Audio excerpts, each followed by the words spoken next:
Tonight at 6, police say a driver hit and killed a Belhaven football player on Christmas Eve. 16 WAPT's Mike Perchik talked to his coach about his former player and joins us now. Mike. Yeah, that's right, Stephanie. As most students are home for the holidays, 26-year-old wideout Trey Rich was in town working at a local FedEx to earn some extra money. He was on his way home when a pickup truck slammed into him, killing him. Tonight, a community and school in shock over the death of one of their most respected athletes. I think you asked me, he worked hard.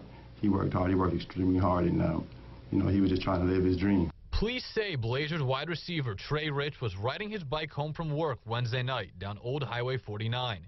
That's when a pickup crashed into him. And the young man was a hard-working student at Belhaven, was just getting off work from FedEx, and apparently was headed back to his dorm at Belhaven there when he was struck and killed. Sheriff Brian Bailey says the driver of the pickup, 29-year-old Reginald Davis, has a lengthy rap sheet and admitted he was drinking. He swerved, whether to get the pedestrian off of the vehicle, and lost control of the vehicle, and went to a ditch.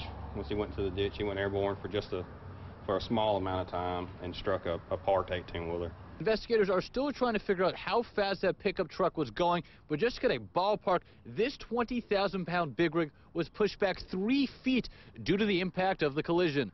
Ken Wallace, a service director at Old River Volvo, says the damage to that big rig could cost nearly $20,000.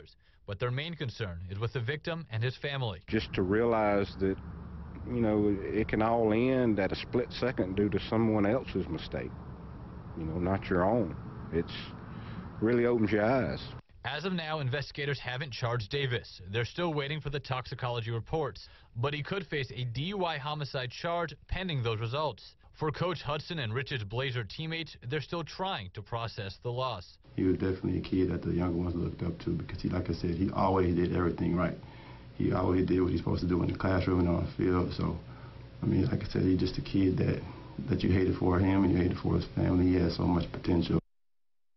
And Coach Hudson told us Trey's family is actually on his way down from Memphis right now to Jackson tonight. The team does have plans to honor him when students come back from break, Stephanie. Now let's talk about Davis, who was arrested. What charges could he be facing? Or what charges has he faced in the past, I should say? He's been arrested 12 times, and they've ranged from possession of cocaine, auto burglary, and grand larceny. Again, it is important to note that he has not been charged at this time. He could face DUI death pending those results. Davis is in stable condition tonight at UMC. For Rich, funeral plans have not been announced. When they are announced, we'll make sure to let you know. Okay. All right, Mike. Thank you so much.